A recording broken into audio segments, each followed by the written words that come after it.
Et bonjour à tous et bienvenue dans cette nouvelle vidéo où on va passer en revue le seul produit Konami qui sortira durant ce mois d'avril 2024. Attention, certes il n'y aura qu'un seul produit Yu-Gi-Oh durant ce mois d'avril, mais il sera aussi le dernier qui sera legit pour le CDF 2024, donc attention à ne pas prendre avec des pincettes car il y aura des nouveaux supports très intéressants qui vont booster les decks qu'on connaît forcément déjà, et bien sûr des nouveaux decks qui devraient arriver et peut-être bouleverser ce format. On verra bien sûr par la suite, en tout cas on va examiner ce produit de fond en comble. Comme d'habitude, si cette vidéo vous plaît, n'hésitez pas à la liker, à vous abonner si c'est toujours pas fait, et bien sûr me lâcher un petit commentaire pour me dire si vous allez être intéressé par ce produit série classique avant le CDF. Et oui, bien sûr, ce produit sera légal à jouer pour le CDF puisqu'il sortira le 25 avril 2024. On sait que le CDF ce sera le 18-19 mai de mémoire, et donc du coup malheureusement nous n'aurons pas les Rarity 2 de légal pour le CDF, ça tant pis, mais on aura bel et bien cette dernière extension série classique, je le rappelle,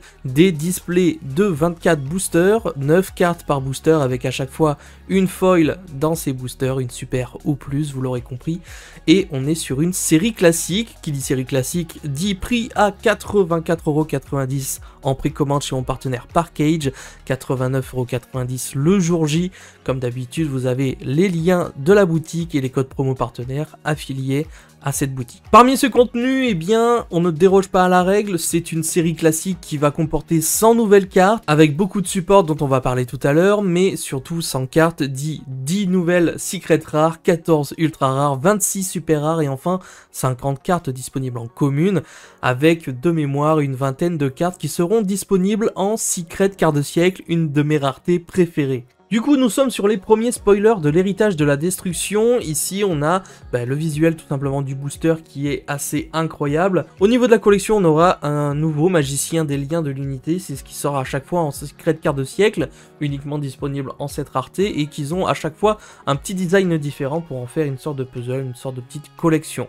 Le boss monster du booster, ce sera le sortilège Gandora, le dragon de la destruction. Ce qu'il faut savoir, c'est qu'à l'intérieur de ce pack, nous aurons des nouvelles cartes issues des cartes emblématiques de Yu-Gi, donc de Yami Yu-Gi à thème, et qui vont être remasterisées de façon à les rendre bien sûr meilleures et beaucoup plus intéressantes pour le jeu de 2024, et pour les plus puristes d'entre vous, peut-être en faire un deck rogue capable de surprendre certains decks. Donc toute la mécanique de ces nouvelles cartes sera axée sur le fameux sarcophage brillant, une carte qui va vous permettre de faire énormément d'effets et d'invoquer plus facilement vos cartes de Yami Yu-Gi avec un nouveau marshmallow. Voilà, donc qui dit par exemple, tant que vous contrôlez sarcophage brillant, cette carte ne peut pas être détruite au combat, et aussi les monstres de votre adversaire ne peuvent pas cibler d'autres monstres avec une attaque. Donc on est obligé d'attaquer marshmallow en sachant qu'elle ne peut pas être détruite, ça reste assez fort. Ça fait un petit clin d'œil aussi au sarcophage doré qui est joué avec les Horus, mais je ne sais pas s'il y aura une synergie entre les deux archétypes, on verra par la suite. En tout cas, je pense que c'est surtout un clin d'œil à l'animé et à Yu-Gi. Par la suite, on va retrouver bien sûr le support Golem Rouage Ancien, donc tout ce qui est Rouage Ancien, il y a des choses très intéressantes à l'intérieur. Si vous avez envie d'en savoir un peu plus individuellement sur chaque carte, vous avez bien sûr ce site ici présent qui est disponible pour répondre à vos questions, et si vous voulez, vous avez également Eljo, à qui je fais un grand big up, qui avait fait une petite vidéo de présentation il y a un petit peu de temps sur les rouages anciens, donc n'hésitez pas à aller regarder sa vidéo pour en savoir un peu plus sur les supports et savoir ce qu'ils sont capables de procurer lors de cette nouvelle extension. Bref, ensuite nous avons un support musique qui est tant attendu, avec une nouvelle mécanique pendule qui va vous permettre de faire encore plus d'invocations de vos cartes musique. Les cartes musique sont en train de monter en prix sur Card Market, donc ça va être un deck où il va falloir faire attention, il va falloir peut-être considérer ce deck dans le sens où il fait du résultat en OCG, et que certains ici en Europe vont vouloir le deck build et vraiment essayer de mettre à mal les decks du format actuel, surtout qu'il y aura sûrement une banlist entre temps. Du coup le deck musique peut vraiment avoir une petite pièce à jouer dans ce format, on verra par la suite. Attention et surveillez surtout les cartes qui sont en train de monter en flèche, donc commencez à mettre de côté vos cartes musique. Ensuite, évidemment, on aura du support Diabell Star et du support Œil de Serpent. Donc ici, on est sur la même famille de monstres avec Diabell Star et Butin du Péché, Œil de Serpent, tout ça. Ici, bon, le Diabell Star, Œil de Serpent n'a pas l'air si intéressant que ça. Par contre, la Diabells du Péché originelle est juste incroyable. Si une carte Butin du Péché est dans l'un des cimetières, vous pouvez invoquer spécialement cette carte depuis votre main. Je trouve ça gratuit, surtout dans un deck Snake Ace où nos premiers plays, ça va être d'envoyer originel au cimetière. On ne va pouvoir invoquer spécialement celle-ci qu'une fois par tour. Votre adversaire ne peut pas activer de cartes magie piège qui n'ont pas été posées, donc pas de jeu magie rapide, etc. Et si une ou plusieurs cartes magie piège sont posées sur le terrain, tant que ce monstre est sur le terrain, vous pouvez cibler une carte que vous contrôlez et une carte contrôlée par votre adversaire, détruisez-les. Donc je la trouve assez stylée, assez forte, et peut-être elle remplacera une des Diabell Star de base qui sera peut-être limitée, semi-limitée par une future banlist. Ensuite, nous avons un nouvel archétype qui s'appelle les Reka, qui fait déjà beaucoup parler et qui est un des nouveaux archétypes terre-plante qui va se jouer avec des insectes et des reptiles et qui devrait vraiment poser problème et se faire tout simplement une place dans un futur format, une nouvelle méta. Et je ne sais pas encore si il sera full power dès ce booster, je pense que non, je pense qu'il va falloir attendre une prochaine extension pour qu'il soit vraiment prépondérant et à considérer, pardon. Mais attention à surveiller, ça va être une nouvelle mécanique, ça peut peut-être jouer avec justement les Rika ou autres. Bref, il y a des choses à faire avec ce deck, attention, vous allez en entendre parler, je vous invite d'ores et déjà à potentiellement lire les cartes et les effets pour mieux les appréhender. La même chose avec les fameux Dragon Tenpai. Dragon Tenpai, c'est une mécanique qui va vous permettre d'OTK très rapidement votre adversaire.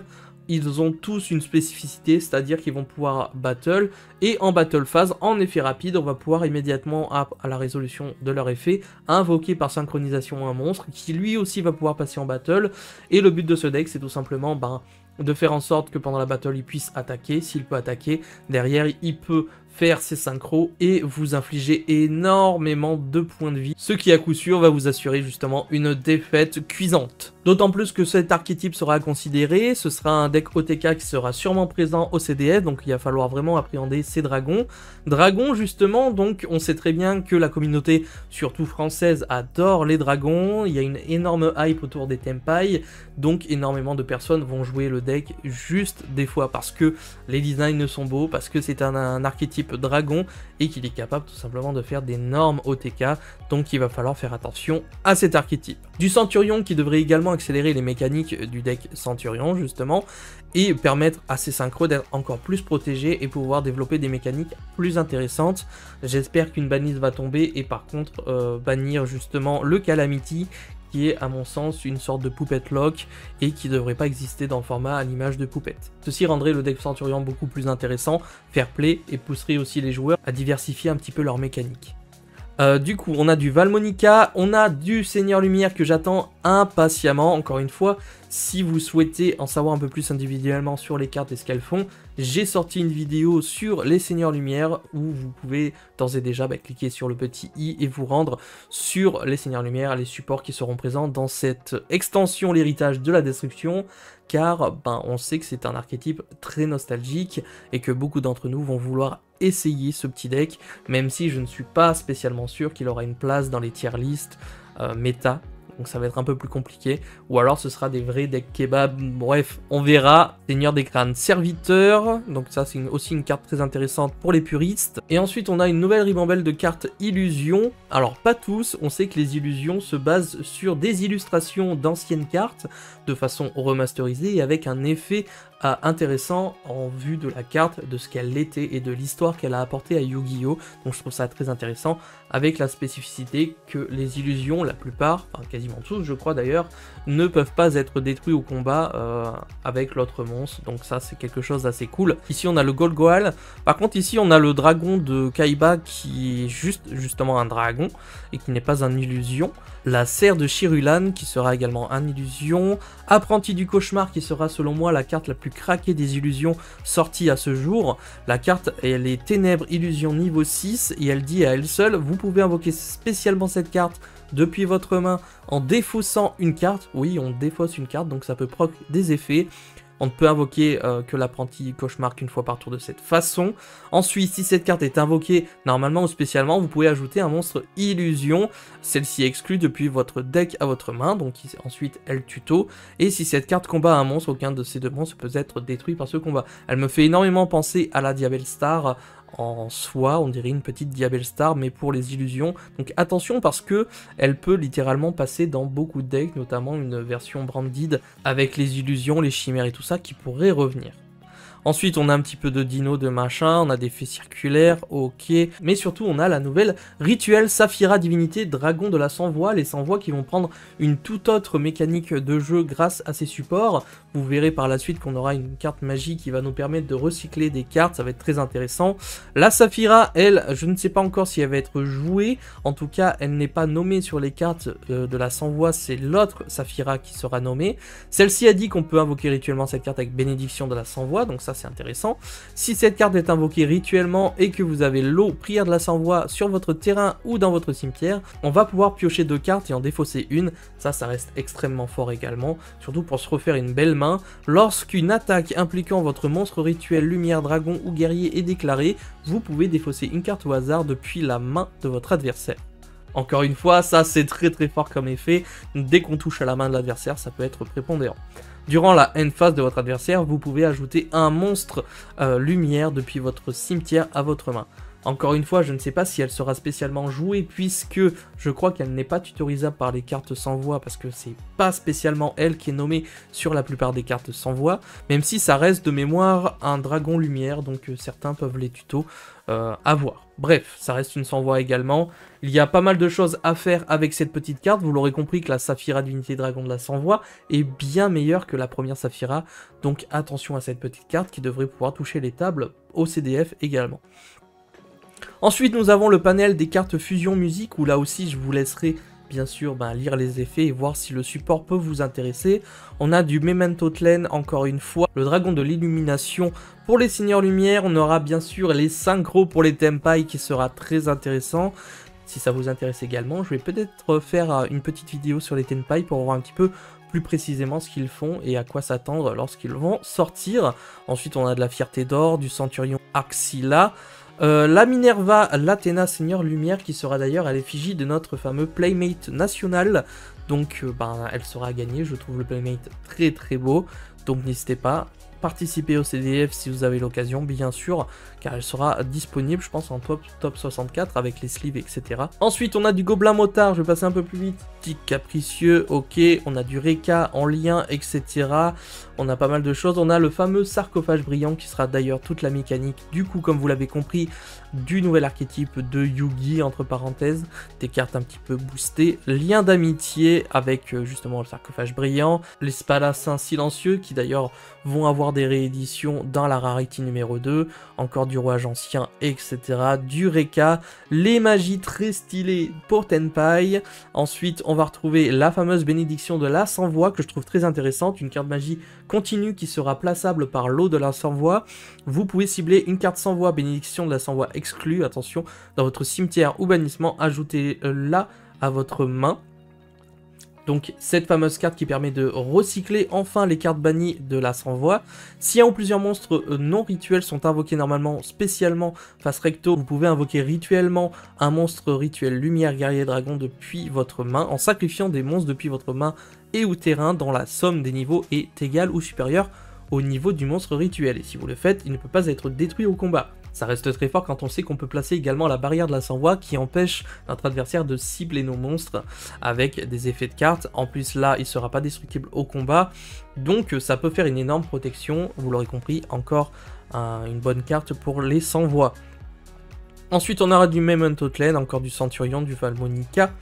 On aura pas mal de petites choses, coupures, ok. Je sais pas s'il y a une staple prépondérante, une sorte de end trap ou autre par la suite. On ne sait pas encore tout ça. Ici, on a les cartes pièges, force de mirage, machin. Et on finit avec le canon en système d'équation. Vous l'aurez compris, énormément de support, énormément de nouveautés également pour ce booster, l'héritage de la destruction. N'hésitez pas à me dire en commentaire ce que vous en pensez. Quel est l'archétype qui vous intéresse le plus dans cette nouvelle extension? Est-ce que vous attendez un support en particulier? Est-ce que c'est les dragons Tenpai qui vous fait de l'œil et que vous avez envie de builder pour ce CDF? Voir un petit peu également les résultats. Et bien sûr, ce set sera également en sursis par rapport à une future banlist, de façon à savoir si certaines de ces cartes vont devenir encore plus intéressantes suite à une potentielle banlist qui pourrait affaiblir les decks du format actuel. Donc peut-être que beaucoup de personnes vont se lancer sur Tenpai ou les Reka, on verra. Ou bien les Seigneurs Lumière, n'hésitez pas si vous avez des decklists incroyables à partager vos avis. C'était à peu près tout pour les sorties du mois d'avril 2024, vous l'aurez compris. Pas grand chose, une bonne petite display, mais c'est pas plus mal car on va pouvoir garder nos sous pour la suite de l'aventure Yu-Gi-Oh! De cette année, car je pense qu'il y aura vraiment énormément de choses pour cette année 2024. Les amis, je vous laisse donc ici et je vous donne rendez-vous bien sûr dans l'espace commentaire, mais surtout pour une prochaine vidéo. C'était Yamiro, ciao les potes.